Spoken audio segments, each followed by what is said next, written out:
chez nous, les Noirs, les fonds, on appelle ça macara. C'est-à-dire, on t'a fait quelque chose étant petit, tu grandis, et puis il y a d'autres aussi. Il va dans un temple, il va manger le bois amer.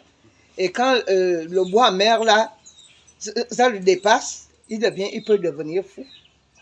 La dépression, la schizophrénie, les troubles bipolaires, les maladies mentales au Gabon, ces différentes variétés de maladies mentales trouvent des explications dans le monde spirituel.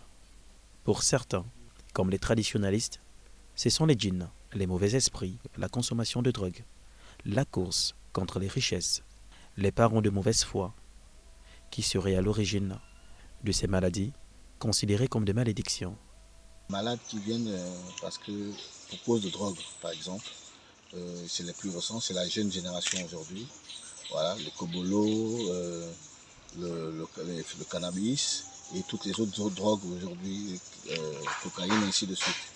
Nous avons aussi des cas de pacte, des jeunes, comme des vieux qui s'hasardent à faire des pactes avec des entités, d'autres entités, et qui souvent n'arrivent pas à supporter ces pactes-là. Nous avons aussi des traitements spécialisés pour cela. Aussi, nous avons des traitements aussi pour le désenvoûtement, parce qu'il y a des malades aujourd'hui qui subissent des envoûtements, pour lesquels aussi nous, au niveau de la fondation, nous traitons. Voilà. Pour la prise en charge de ces maladies mentales, la médecine moderne dispose de plusieurs moyens thérapeutiques, mais à un moment ou un autre de leur itinéraire thérapeutique, les familles des patients ont recours prioritairement à la médecine traditionnelle. Quand des parents sont fatigués au niveau de l'hôpital du Malin, ils ramènent ces malades-là vers nous. La difficulté que nous on trouve au niveau de l'hôpital du Malin, c'est parce que quand les malades quittent de l'hôpital du Malin pour venir vers nous, ils sont souvent trop affaiblis, et nous on n'arrive pas à ce niveau-là. On n'a pas de baromètre pour jauger le niveau du malade, le véritable niveau du malade.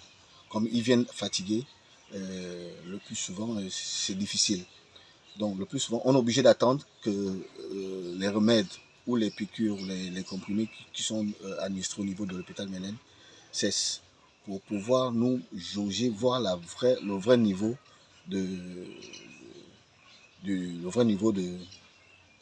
d'avancement de la maladie. Dans la poursuite de ces activités dédiées au mois de la santé mentale, Ondas nous amène au cœur de la médecine traditionnelle, à la rencontre de Maman Béton qui depuis 35 ans est au service du traitement de la santé mentale. Ça fait presque 35 ans. Parce que la première personne que j'ai soignée, c'était une femme. Bon, ça fait déjà 35 ans que j'ai commencé à soigner les malades mentaux. Enchaîné pour des mesures de sécurité, le traitement est peu commode à celui réservé à la médecine moderne.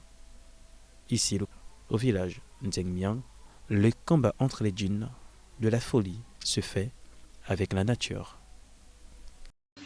Je ne travaille pas avec les produits de l'hôpital, quoi. Quand on m'amène une personne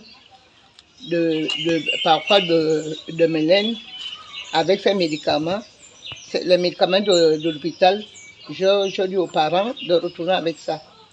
Je travaille avec les médicaments traditionnels, les feuilles et les bois. C'est avec ça que je travaille. Je fais des je fais des bains chauds, je fais des médicaments pour boire. Je fais aussi d'autres conforts au corps et d'autres mettre aux yeux. Il y a beaucoup de produits. Quel qu'en soit le traitement, la santé mentale est une affaire de tous.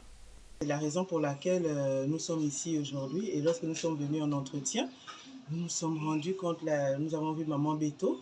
Elle nous a dit tout simplement qu'elle rencontre des difficultés à nourrir les patients. C'est la même chose qu'on fait à Mylène. Et il y a des parents qui abandonnent la même chose qu'à Mylène.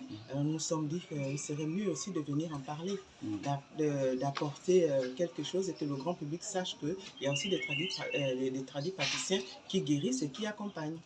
Voilà, on fait une petite collecte, donc nous avons amené un peu à manger et quelques vêtements, parce que nous savons que la pauvre, financièrement, c'est souvent serré. Donc, en matière de vêtements, et vu qu'il y a des parents qui abandonnent les enfants, les patients, on a prévu des vêtements, des produits d'hygiène et alimentaires. Les maladies de la santé mentale seraient perçues comme une malédiction.